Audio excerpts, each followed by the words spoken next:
Yeah, the fight for third and the championship battle later, both generational clashes here. You know, Hikaru Nakamura, world number 2, Arjun Erigaisi, world number 5. And for Arjun, it's been a meteoric rise in the chess world over the last year and a half, while Hikaru's been dominant at the very top for over a decade. And the reasons are pretty clear. This is going to be a battle on the board, one of speed, accuracy, thrills, all of that. And look at the opening that we have already. A lot of trades in the center.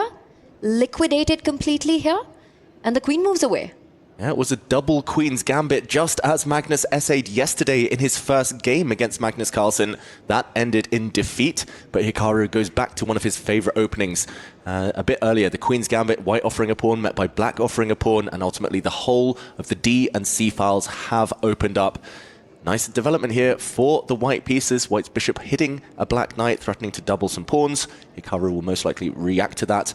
This has a reputation of being slightly easier to handle with white, but Hikaru, he is the leading expert in this system for black. And there's an argument to say that this might actually be the fastest start we've seen at the Esports World Cup so far. By the time we got to 1 minute used by both players, we were comfortably on move 10.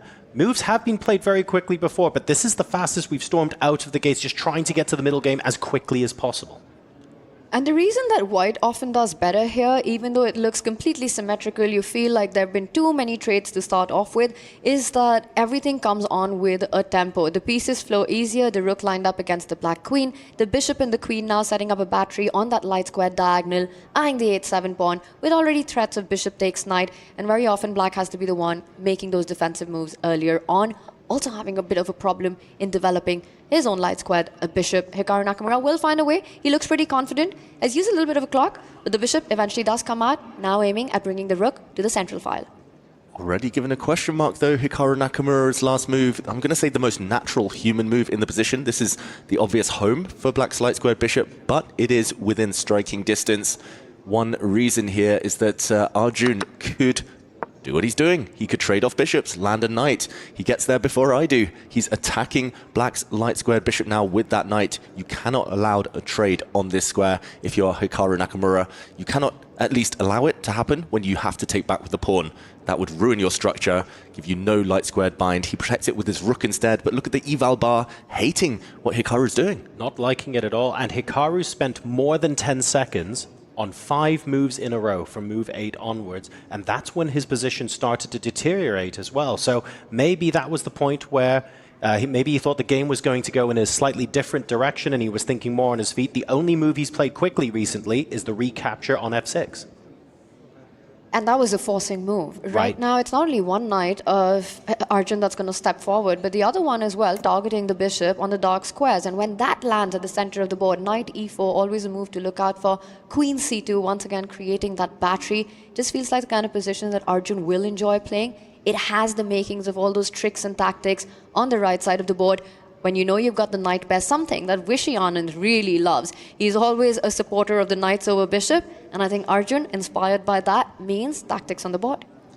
Yeah, all these Indian players, this new generation inspired by Vishy in some way or other, liking his knights here. Arjun, the big question is whether to trade off his knight for black's light squared bishop. Either way, this opening from Hikaru, it feels like he's just trying to equalize. It's gone a bit wrong. Black is in a bit of trouble, but he's just trying to make a symmetrical pawn structure, trying to guide the game towards a draw. I want to see the Hikaru of the latter half of that match against Magnus when he was playing the King's Indian fence, going aggressive. But I think this also makes sense, right? Because Hikaru going for the King's Indian defense, which worked to perfection against Magnus, was the style he needed against the player he was playing. He very well knows Arjun. I think his strategy today is going to be to try to get those positional strategic angles in the game, somewhere where he's seen Arjun struggle. So trying to avoid those aggressive, combative play might be something that's part of the plan for Hikaru. Maybe, but it doesn't look like his position is very pleasant right now. He shuffles his queen across, asking for a trade. Will Arjun oblige? Will he keep the tension?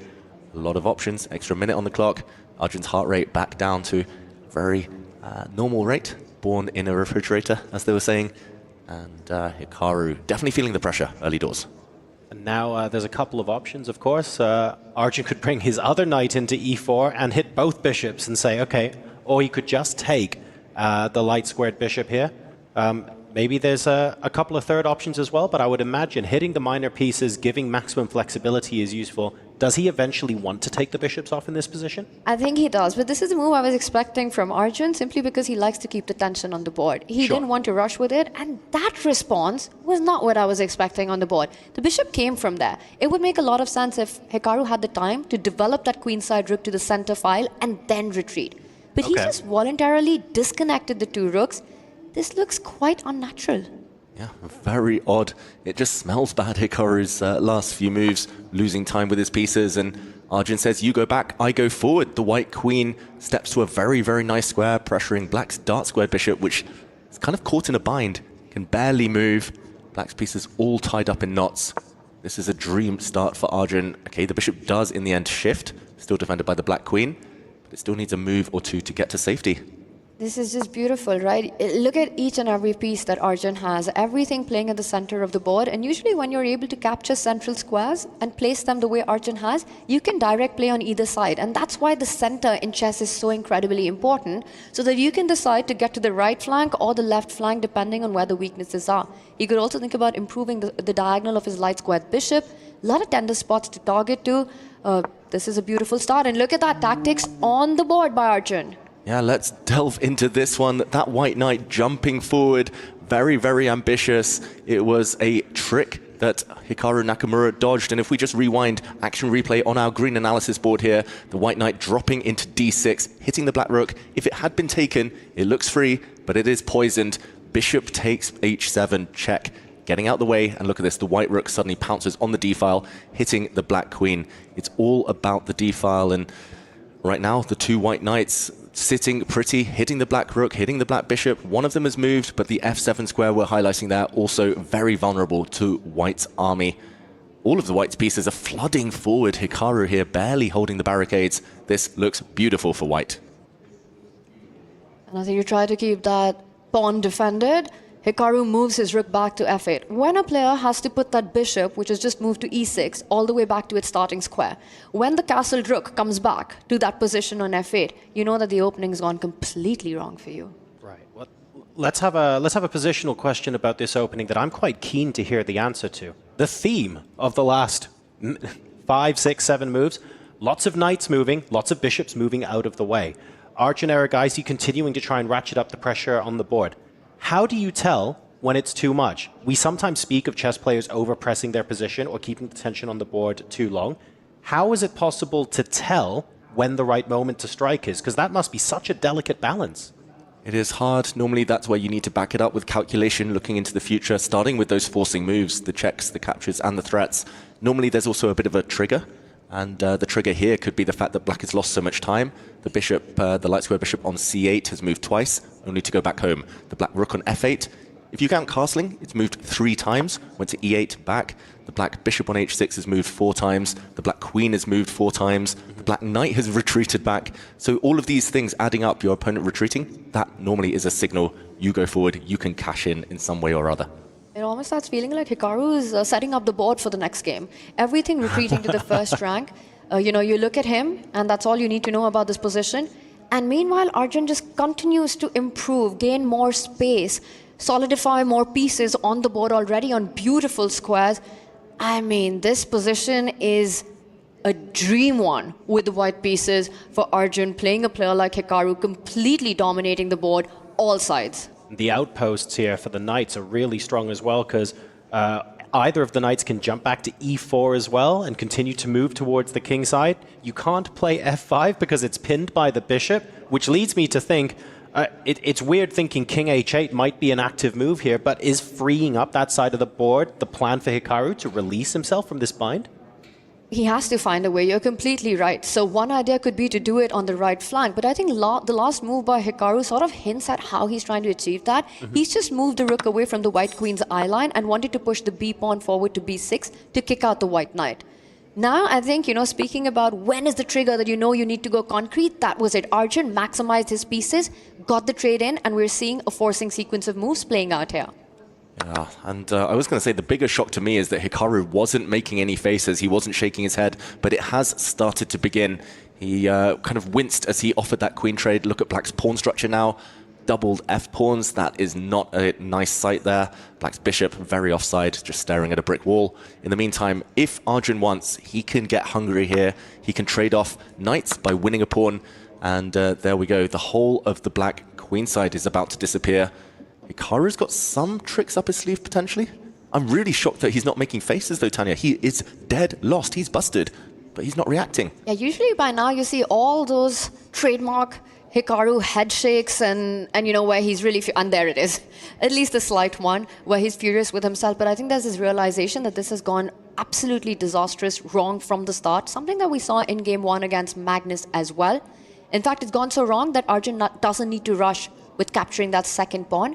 He instead starts to improve the position of the king because that queenside isn't going anywhere. What Arjun wants to do is get his king closer to the white rook so that he's able to unpin the bishop. Now, the clock situation may or may not come into play here. It's 4 minutes versus 5.5, so it is worth pointing out that Hikaru Nakamura has got more time on the clock. That said, if this position is bust, it means it's a little bit easier. As long as you can see the plan through to the finish line, you can start playing really quickly. So that 1.5-minute advantage, it means a lot if it's 30 seconds versus 2 minutes. Maybe not so much if both players still have more than 3 minutes. And Arjun is very fast. He doesn't like to be lower on the clock. Arjun, he normally tries to use the clock as a big weapon. So, yeah, for now, I think it's okay. But if he does get to around the 1.5-minute mark, we saw it against Firouzja in his semi-final. He can crack under that pressure. Here, Hikaru is setting up tricks. He wants to line up both of the black rooks on the c-file. This is black's next move, pretty much no matter what, unless he's forced to take a timeout. So Arjun needs a solution. He needs to get his bishop out of dodge here. He needs to protect it somehow, or he needs to push his pawns and hope. There we go. He attacks the black rook. We see black slide across and the white pawn's marching. 2 squares from touchdown. Arjun's calculated his way all the way through. The black rook comes to defense. But look at that bishop. That extra bishop that Hikaru has is so far away from defense. And Arjun just 2 moves away from getting that A pawn to support the B pawn. A5, A6, rook A8, B8 queen. Game over. That's his plan. And I think Hikaru Nakamura is completely helpless against it. This is the first time in my life that I have seen Arjun's heart rate cross 100. That's never happened. This guy doesn't move beyond the 66 mark. That's the golden spot for him. This tournament, we've often seen him spike that. Just goes on to show how much this means for both players. For Hikaru, over 100, and there we have it, mirroring each other now. But this is big. A third place fight, but everything on the line for their teams. Arjun goes to the gym. Heart rate can't get above 100. Personal trainer doesn't understand medical science, wants to study this. It turns out all he needs is a good position over the board and a conversion potentially for 500 club points and $145,000. I'll tell you what, that would get my heart rate up. Wow, and he's dropping by the second. Arjun down to around 80 now. But that's because he's calmly realizing he's about to win. The underdog in this match, Arjun Erigaisi, he takes the point. Hikaru resigns. Hikaru Nakamura resigns. Sustained pressure. Amazing knights over bishops in the middle game there. Arjun Erigaisi takes the lead in this 3rd place match. Potentially critical for Gen G, but also it's very early days. A reminder to everyone watching at home, this is not a best of 4, it is a best of 6, but it is Arjun Erigaisi who draws first blood. It almost felt like Hikaru went on self-destruct mode in that game with the black pieces. You know, from the very start, sort of retreating move by move, wasting so much time on the clock. And Arjun, every single play by him was an improvement move, and then just finished the game off in a forcing sequence, sacrificed it, and it was the first threat that was being set up here. And this moment, Arjun gave up the bishop, the pawns just too strong, nothing to be done by Hikaru in this one. Yeah, he ended up resigning Hikaru because the black bishop is too far away, the black king is too far away. White's A and B pawns would have stormed forward to